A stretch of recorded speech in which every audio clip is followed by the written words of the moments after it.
Yeah, 4 minutes past 1. Good afternoon, everyone. Good afternoon, Andy. Oh, God. I'm so He's been walking around the office just for the last couple of hours just going... Well, it's really annoying. People go, oh, what's he going to say? What can I say? What can you say, I can't Andy? say anything. Well, why don't you say it's a new low point for this terrible regime. For Spinal Tap. Really, is it? Of course. Yeah. For 2 years, from time Todd Boehly bought the club. That's my new name for him, Todd Boehly. Todd Boehly, yeah. I hope it sticks, mate. Christ. And just absolutely hopeless. I mean, Yes. it was really an all-time low. I mean, it was just pitiful. Once the fans start singing Roman Abramovich's name, though, you know the manager's in trouble. Jose Mourinho as well. Yeah. But I didn't hear that, but I did hear them singing Roman Abramovich. And then it also, how would you feel about when that? I mean, on a short-term basis, it probably would help a little bit. But look, they did this last year. They panicked at this time of the year. They tried to cut their losses. They brought in Frank Lampard and they lost 10 games in a row. So, it's not as simple as saying get rid of the manager. No. Personally, this is what I feel. Yeah. I am massively disappointed with Pochettino. Okay. I had such high hopes for when he came in. I rated him at Tottenham. I rated him at Southampton. I thought pre-season we had a way of playing, a real identity. As soon as the season started, it got away from it. I don't know why. Is there any reason why that would have been personnel and stuff? No, maybe. But, New players you bought now in. they've got no excuse. They've got most of the players back. And I mean, there's this headline that he's going to try 3 at the back. I mean, blimey. You've got to try something because this isn't working. It's clearly isn't working. And it was very funny yesterday because I sat with my 7-year-old grandson. Yeah. My son couldn't get a ticket near us, but he sat with somebody else he knows in the other part of the ground. So he said, "You go and be with Grandpa." He said, and they said, "You mustn't swear. Mustn't swear." Me. Oh, you mustn't swear. Yeah, I mustn't swear. I mean, there's more than enough people who sit round. Well, that was the whole thing. Jimmy had decided for some reason to change seats and sat directly behind my grandson. It's a whole new lexicon of filth he's now got. At one point, Rafi said to me, "He said that word 5 times, Grandpa." Like he's counting. And then I think Sterling, when he missed, I went, "Oh, bloody idiot." He said, "Grandpa," I went, is that what you're worried about compared to all this you've been hearing? The worst swearing you could ever imagine. He has higher expectations of you than he does Jimmy, clearly. who is from what I understand, I've not been to a game and I've not met him. I know people who know him, but he's quite a, what's the word I'm looking for? Sweary. He's very sweary. And he's very entertaining. I mean, he's an entertaining swearer. Oh, he's never less than amusing. You know what I mean? He calls Caicedo, amongst the expletives, the £100 million invisible man. He's not wrong. No. I mean, honestly. The best one, though, the thing that made me laugh the most was Jackson.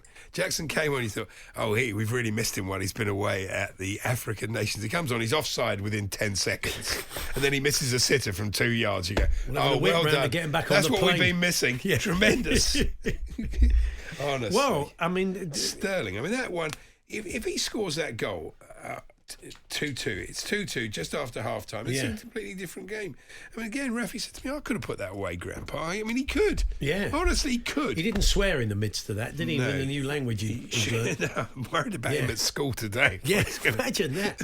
Did you go to the game yesterday, Rafi? Yes, I did. Oh, this is what Jimmy says about the game. Don't do Jimmy's match report.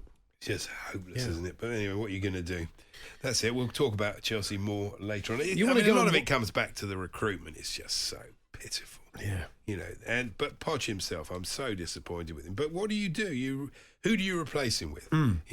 I mean, Hansi Flick we can ask Andy Preston about Hansi Flick. He was apparently at the game with Danny Finkelstein. But I mean, and then all the ITKs sort of go, "Oh yes, the club are debating whether to." You think you don't know any of that. You don't know why. It might just been a guest of his. What about Mrs. Silver? Make the change now before it's too late. I think she means go to 3 at the back. Is she quite tactically aware then, is she? When we played 3 at the back with Silva, he was protected and then he could do what he really does well. Yeah. But playing him in a back 4 is just madness. It's madness, and we just keep... My Thiago can't play in a back 4, what are you doing? I mean, maybe she should have tweeted that. But, I mean... I would give credit to Wolves, but, really, honestly, I can't. You never... Because, I mean... You never ever give credit to the teams I gave credit Chelsea. to Liverpool the other night. They were fabulous. Yeah. They absolutely deserved to thrash us. But they scored 2 lucky own goals. Chelsea were pitiful in this. Well, they were. That ball was never... Keeper was saving both of those shots. You know, I don't even call that a hat-trick. I mean, it was 2 own goals. Really? The third goal was good. Can we take the Nicholas Jackson one away as well then? Oh, yeah, no, you can. Yes, okay, thank you. Take him away with it. And no, I was saying though, we need 9 points to stay up. That's Sheffield United will beat them, Burnley will beat them, and obviously we'll beat Tottenham. So there you go. We're probably safe. You always do. You know, that'll be safe. But that's it. And you know, it is just. It's pitiful, really. I mean, honestly, it's such a miserable, horrible experience going to Chelsea at the moment. Oh. People are hating it, absolutely hating it. Although they had just. Have you seen Argyle yet? The Todd Boehly film. Oh, yeah. Are you going on to that and cheer yourself got up? 1 star. Was it surprising with old Todd Boehly involved? I don't know how the bloke's made any money. You look at him and you think, how? Yeah. Because I mean, absolutely useless. Before you fire the manager, fire the 2 directors of football because they are useless, absolutely useless. Well, you're going to Brentford tonight. You can no jeopardy. You can just enjoy a bit of football. I mean, I think look, it's either going to be a masterclass from City and they'll win easily, or it'll be backs to the wall, quite exciting.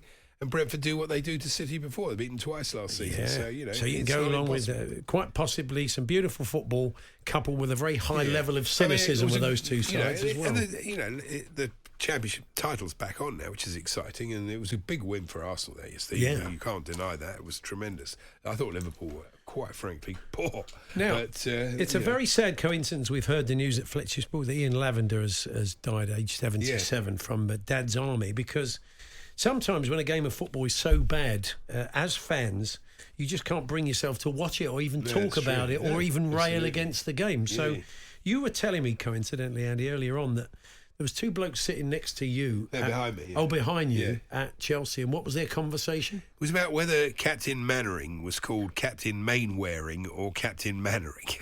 So whoever said, don't panic, Captain Mainwaring. Yeah. That's ridiculous. I'm going, it's Mannering. And they're going, is it Mainwaring or Mannering? It's Mannering! For goodness sake. You weren't in the best of moods I wasn't to get any Mainwaring nonsense, were you? No, I wasn't. So just sometimes you can't tune out, can you? You get that? You cannot tune. So I said to him and he said to her and she said to me, well, I wasn't having it. I went back. I took it back to the shop. And you're thinking, I'm trying to watch the game, but I can't tune out. Just can't tune out of this conversation. So if you're guilty of starting one of those or indeed being part of one or have overheard one, let's have some of the most banal conversations you've experienced at some sport. And why you couldn't tune out. I mean, we all know it. Just in the end, it's so banal. It's fascinating, isn't it? A bit like this show. Or maybe not. It's just banal. It's Paul Hawksby. Apparently, according to the fans, you've been carrying me for 23 years. It's my fault. A lot of the people on the website think it's my fault. What, the Chelsea are losing? Yeah. It's my fault, apparently. Because I was supportive of Poch, so therefore it's my fault. Okay, so that keeps him in a job, does it? Oh, yeah. Yes. Todd Boehly really listens to me. Although, from what you've been saying, Todd, he doesn't like to sound people out. Don't call him Todd. Give him his proper name. Okay. All right, fair enough. Old Dud, he does like to sound people out. Apparently he's sounding people out at the moment, we understand. He's sounding people out. Sounding people. Who can you sound out? What should I do next? Okay. 037. Maybe you want to help Dud out. 03717 223344. He's taking soundings. He can take your soundings. Talksport.com, text 81089, tweet TSH and J. Somebody said, I thought this too. Actually, it was, no, I won't say who it was, but we were having a text after the game. And he thought it would be very amusing, the idea of replacing Poch with Jose 3 days before the Carabao Cup final. Oh, yeah. There's sort of an irony in it. That's right. Quite good. Seeing how you get on there. That would be interesting, wouldn't it? Yeah.